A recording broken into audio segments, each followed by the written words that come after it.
It's July here in Oklahoma. We're in the middle of a drought. It is currently 109 degrees Fahrenheit outside, or about 43 Celsius. And a lot of the plants are wilting. Unfortunately, these plants that we have here, such as this cardinal flower, are key plants for pollinators. And perhaps because of this stress, they're either going to die or at the very least aren't going to produce any flowers. So what can we potentially do about this? What I'm going to do is I'm going to create an evapotranspiration or blackwater cell to intercept the water coming out of the septic system, flow through a series of cells that will house pollinator plants, nectar producing plants, and then any excess water will be diverted back into the existing leach field.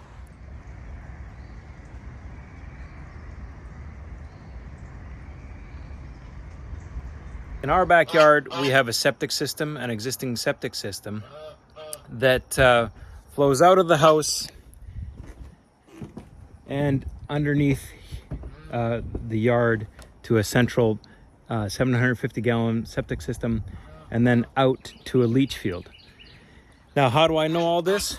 Well, it was as easy as just writing a quick email to our Department of Environmental Quality, and they'll serve you up with all the papers related to your septic system as it was installed or modified, including a map of where the septic tank is located, the leach field, all of the lines coming off of that. In between the septic tank and the leach field, here in Oklahoma, we're fully allowed to put in what's called an evapotranspiration cell. So the effluent coming out of the septic tank doesn't have any solids anymore. It's just the liquid at the top, flows out and to the leach field. And in between there, we can put it into a sealed container of some sort. And in that, we can plant all kinds of native plants, flowering plants that would support pollinators in our area. So moving out, we can actually see, because it's been so dry, that there's a lot of dead grass in this area. The septic tank is apparently just under 6 feet in diameter. So this area that we can see here that's dead grass is likely exactly where our septic tank is.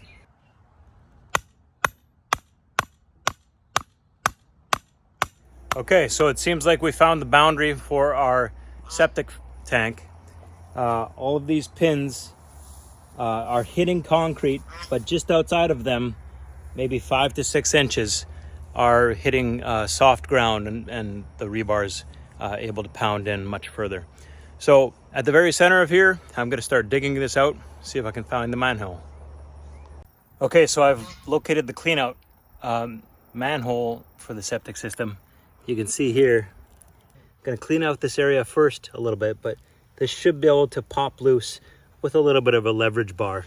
Now also, towards this direction, I'm going to start digging down very carefully using kind of a hand trowel to see if I can find that line that's going to take me out to the leach field in this direction, so I can get a bearing on it and know exactly how deep it's going to be. And then I'll have to dig down there and we'll get a sense of what the slope is on that pipe. Okay, so I've pulled the manhole cover off, and down here you can see the pipe that's taking things out. So it's going in this direction all the way out to our leach field.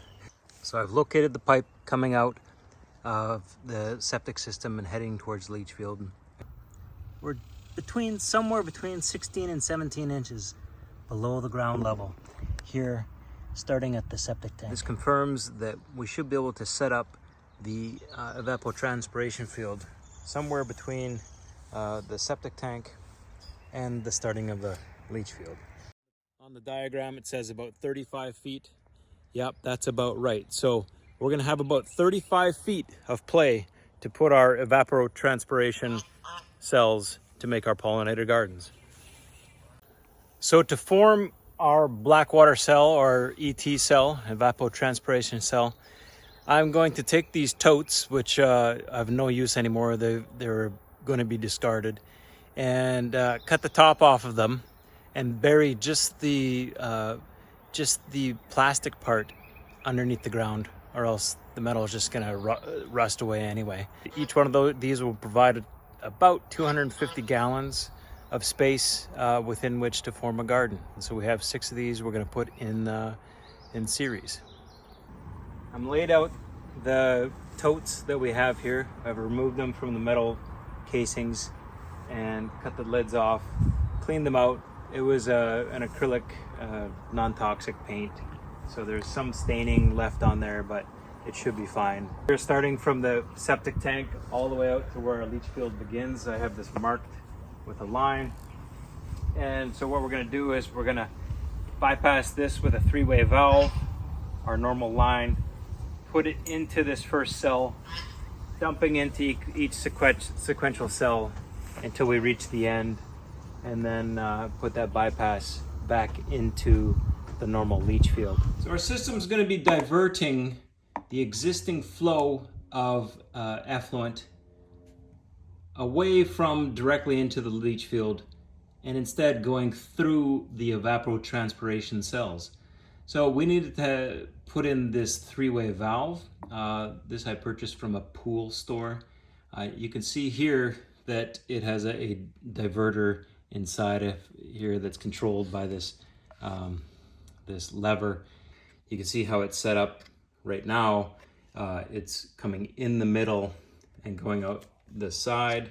There's a couple stops on top, but this one's actually set to 180 stops. So right now it would be feeding from the middle one and diverting it either left or right. We don't want that. I want to put this in line with the existing pipe and put it out to the ET field. So in order to do that, I just have to loosen this top.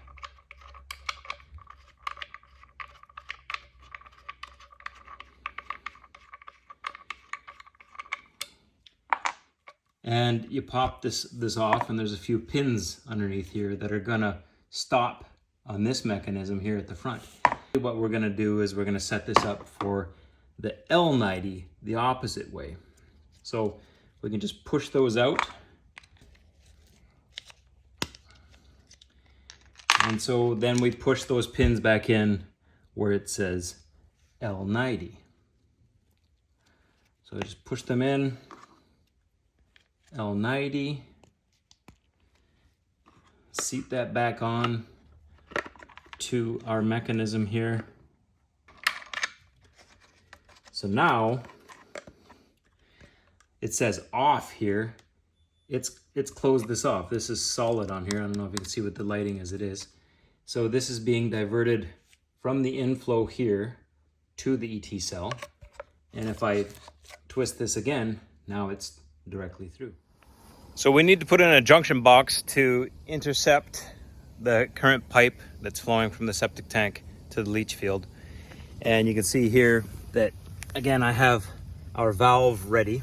At the box itself, what I'm going to do is use this irrigation cover, but this isn't going to be big enough to cover it, and it's also not going to be big enough to cover the 16-inch depth down to the pipe. So what I'm going to do is jury rig up a bucket, cut a hole in the bottom so that this will sit on top of it, giving us the necessary depth all the way down to the valve. All right, so I've excavated the pipe here. You can see that it's a big enough space for us to have our jury-rigged cover here. And you can see that we should be able to reach down inside of there. We don't have to have too big of a hole. It should be level with the ground. Now, one thing I need to do is we got to position this in here, and so it can go as far as out to here and still be inside of the orange can. But so I can cut up to here, and on the other side you can see this line over here. You might wonder, well, why is that outside of there? Well, if I was just to cut where it could line up there, how would I possibly get that in there? So I have to have this rubber sleeve. So we'll cut it, slide that rubber sleeve over, put in another piece, put a junction there, and then beside that junction we'll have the valve. So it should all work out without having to dig all this up and try to flex that pipe out of the way. You can see here is our shutoff valve that's going to divert it going through. So right now it's off going this direction, and it's still flowing from the septic tank down through to the leach field in a conventional way. As you can see here, if you use about an 8-pound maul axe to cut through the turf of the grass, it makes it a lot easier when you're trying to pull it up later with the shovel.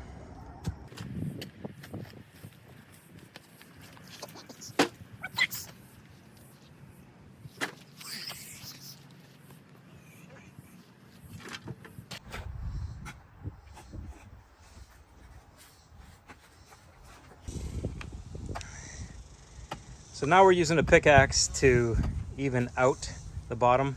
We're looking for a slope of 1 inch for every 4 feet, all the way from the front to the back. We'll put this rope up here to make sure that there's a slope downward to take the moisture down that slope. And what do we end up with? 1 3/4 inches for every 4 feet. Which far exceeded the minimum, so which is 1 inch per good amount of 4 feet. flow. So we're good. Okay, we've got our supervisor here. Yep. Approves. Now what we need to do is at the bottom we need to put in big rock bulbs or small boulders that will allow the water to flow fairly quickly from the top all the way to the bottom. And I'm putting them in right now to make sure that everything's seated in before I put my linkages across each tote. So I got to think about where that is going to flow to. It's going to come across here and over to that corner. So I need to leave a little space for the observation tube to fit all the way down close to the bottom. So I'll situate all these. We'll get it so that the totes are about as settled as they're going to be, and then we'll cut all the linkages in. So I've connected all the totes together using a series of 2-inch bulkheads. You can buy these at farm supply stores because they're used for taking stock tanks and putting a ball valve onto them. So they're threaded on the outside, but they're also threaded on the inside. So with that, I can take these PVC adapters and just thread them right inside of here.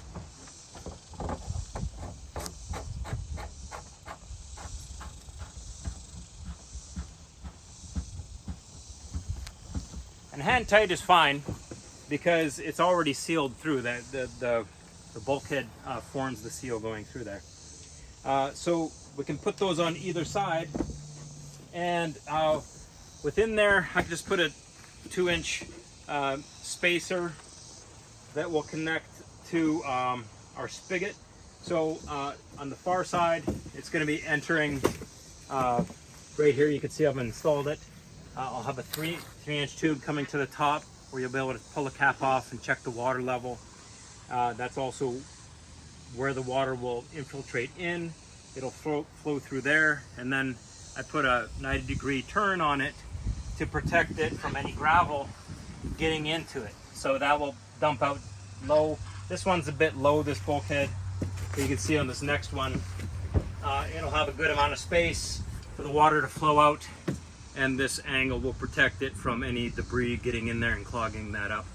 I also, on these cleanouts, I put them sloping down so that if we do need to snake it or put in pressure to clean it out, you can kind of hit that hole a little bit more easily.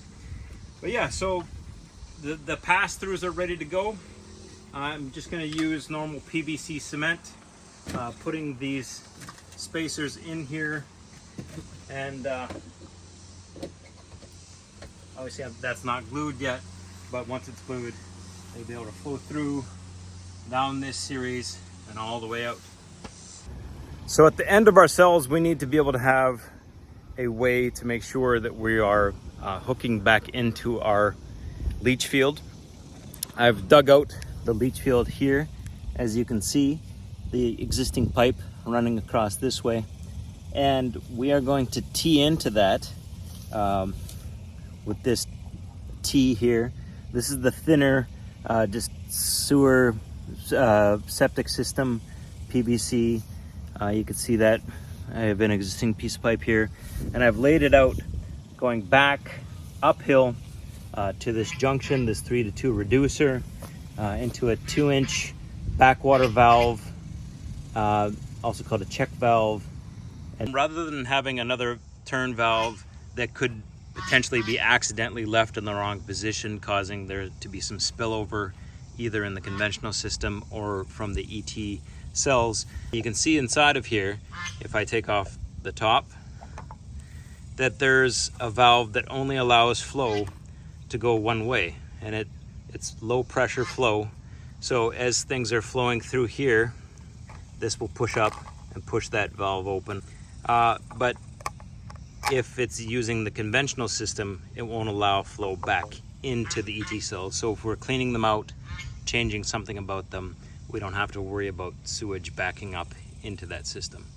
And we'll connect it in here to our 6-inch pipe, which will have the sump pump if we need it. All right, our system is hooked up. So here's our original septic line coming down to the leach field this way. And we are dumping into it with a sufficient enough slope coming out of our last cell here. And here's our 6-inch pipe.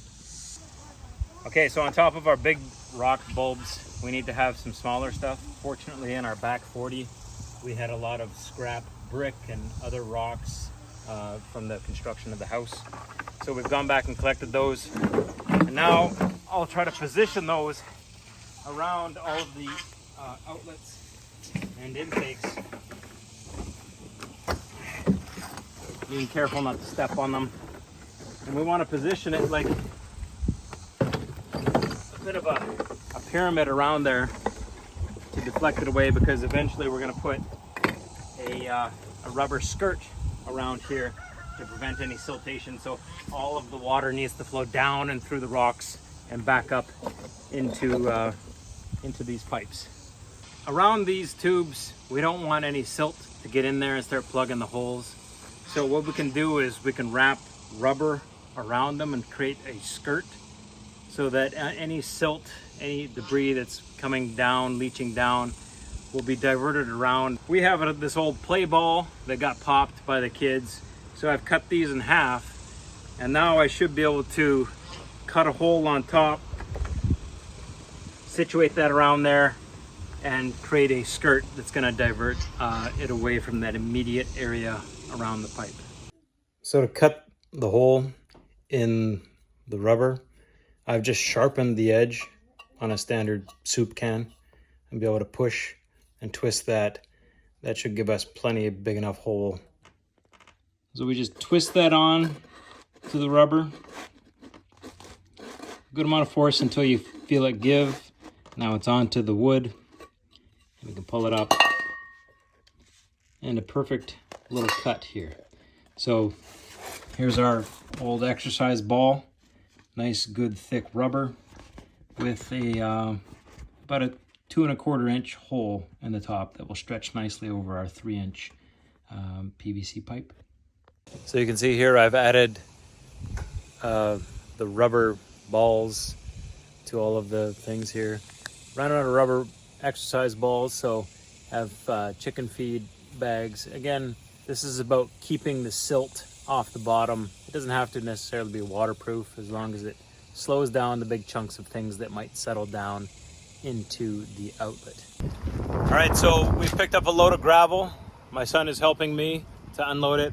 Rather than using crusher run or something limestone based that could have a lot of silt in it that would potentially clog the system, we got this river rock. It's between 5/8 to 7/8 in size, and it's fairly clean, so it'll allow the water to flow very quickly, which is priority within this system because we don't want the system slowing down and potentially backing up into the septic. On top of that, we're going to add some sand and then our topsoil last. So we're getting close to the end. And then we're almost to the end. And then when the end is, we're going to grow some flowers. Now I'm going to start filling in these gaps with some of the clay that we dug out of here earlier, and do that to prevent the plastic from completely collapsing. You can see it's a little bit ridged up here, so I've clamped them together, and we'll fill all those in here and then get our sand later on this afternoon. As you can see here, I'm filling this up about 2 inches deep with fill sand, and just as a guide I took my 2-inch pipe and I'm nearly covering it.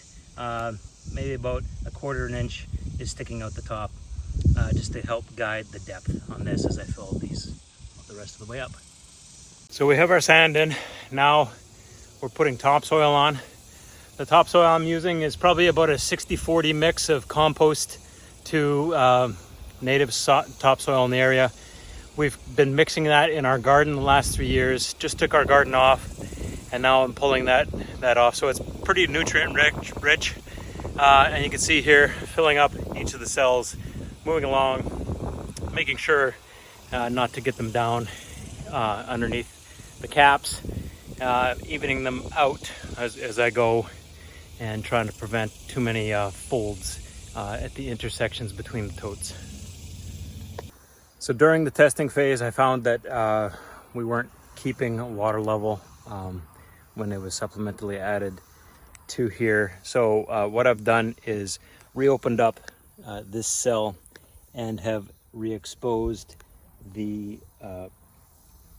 inlet as well as where the ball valve exits, because those would be the only 2 places where there would be a leak happening.